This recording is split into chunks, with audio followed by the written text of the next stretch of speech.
We've all been there, and we've all hated being there. Broken down on the road, hood up, steam coming out of the radiator, or flat tire, all our continual forward progress stopped dead in its tracks. Hi, I'm Mark Rothman. As a progress coach, I help you make continual forward progress so that you can achieve the success you both desire and deserve. And what I work on with my clients in my practice is 9 components of forward progress that help you get to where you want to go. And I want to just say that they're in order, and yet none of them are more important than the other, because you can't have full progress without the other components. So stay through the full video and make sure you learn about each component.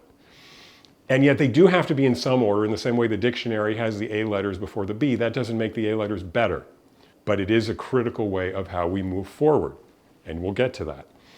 The first one we want to focus on is vision. We want to understand where we're going. If we're in the car, even if we're broken down, we have a vision of where we want to get to. Let's say we're trying to get to Orlando from Oklahoma. Maybe we're heading south down towards Texas to pick up the 10 and then head east across the southern part of the United States. Our vision of Orlando is Disney World and sun and the Atlantic Ocean and frolicking on the beach and living a freer vacation enjoyment life. That's our vision. That's where we're really trying to get to. And if we have that vision, we know where we're going, and it can sustain us through the challenges and opportunities that we're going to have to pass through in order to get there. The second component is commitment. We've got to be committed, because let me tell you, driving through Oklahoma cornfield isn't the best thing we've ever done in our lives, right? It's a lot of flat, it's a lot of the same. It gets a little more interesting as we get through some of the south and we can see, what the foliage looks like, and if we stop off, maybe take a turn for New Orleans, we can experience that. But we've got to have commitment to get there. Thomas Edison told us that success is 99% perspiration and only 1% inspiration. So that inspiration of we're going to Orlando may only carry us as far as Tulsa. We've got to have something else that's going to carry us beyond that, and that's commitment. And that's what Edison had, by the way, for him to be able to make a light bulb and say, I don't know one way to make a light bulb, I know 1,000 ways not to, and really appreciate what that meant for him. That's commitment. The third component of forward progress is making a logical plan.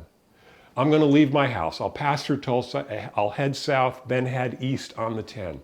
That's a logical plan. I'll make sure there's gas in the car and I've got gas money. I'll fill a cooler with snacks. I'll stop for lunch along the way. That's a logical plan. And I'm going to do it in a reasonable period of time. That's our fourth component of continual forward progress, having a reasonable timeline. Yeah, you could drive through the night and load up on Red Bull and caffeine and get there in a minimal number of hours. And I'm sure all of us have at some point done crazy things like that. But it's also about making a reasonable timeline so that we can get where we need to go. We can drive towards that vision, both physically if we're going to Orlando, but really in any aspect of our life, in a reasonable period of time. Now, reasonable timelines help us develop milestones and measures. The fifth component of continual forward progress is milestones and measures. How long is it going to take me to get to my first rest stop? How long will it take me after that? We can schedule our journey, whether we're making a journey to write a book, complete a project, find a job, develop an architectural building, or simply clean our closet. We need reasonable timelines. I'm going to spend 15 minutes on the shoes, I'm going to take a break, and then a half hour on the rest of the closet. And in 45 minutes, I'm going to have it done. That way we can measure our progress and understand if we're actually committed to it, or if we're kind of lollygagging, like, oh, well, maybe I'm going to check out the newspaper and work the crossword puzzle because I'm kind of bored with the shoes. A reasonable timeline helps us stay on track and keep us focused. Milestone and measures help us do it over time so that the project doesn't expand to the time allotted, right? A project will expand to the time allotted to it. So we can control our time, one of our most valuable resources, with milestones and measures. The next component of continual forward progress is community, being connected to other people. And we can do that in a number of ways. If we're writing a book, we may need to talk to people, interview them, learn from them, do research, go to the library, the librarians, the people we interview, other writers. These are a community, an editor. And if you get that far, a publisher becomes part of the community. Even if we're driving to Orlando by ourselves, we're going to listen to podcasts, we're going to listen to music, we may spend a lot of time on the phone. We're connecting to other humans to support us and sustain us as we move forward. That's a critical part of continual forward progress.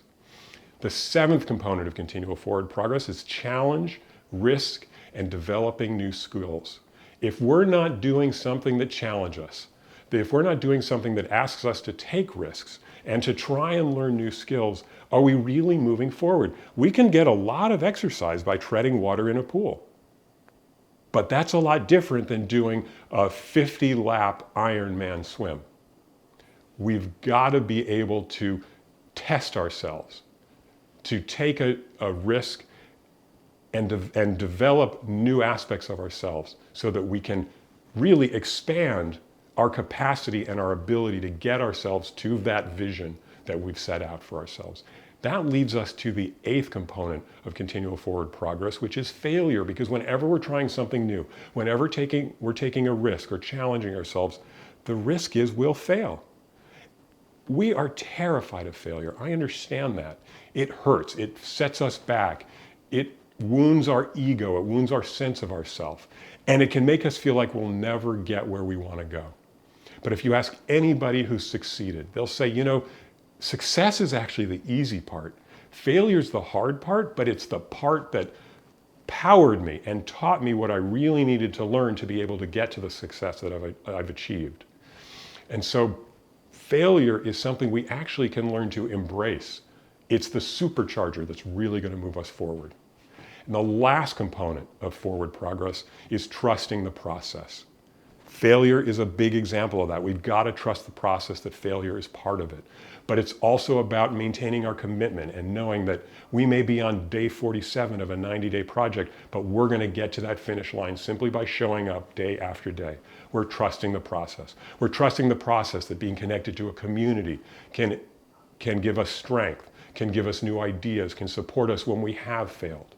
That's trusting the process as well. So these 9 components: vision, commitment, logical plans, reasonable timeline, milestones and measures, community, challenge, risk, and new skills, failure, and trusting the process are key to moving forward. Now, I've got a lot of other videos. Go ahead and check them out. Always leave your comments. Be in touch. I'm looking forward to hearing what you think. I'm Mark Rothman, Progress Coach. I'm committed to helping you move forward to achieve the vision for yourself that you both desire and deserve.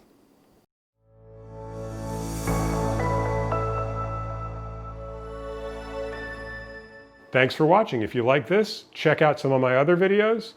Follow me on Instagram at Mark Progress Coach, Facebook, Mark Rothman Progress Coach, and leave your comments. And please don't forget to subscribe. See you in the next one.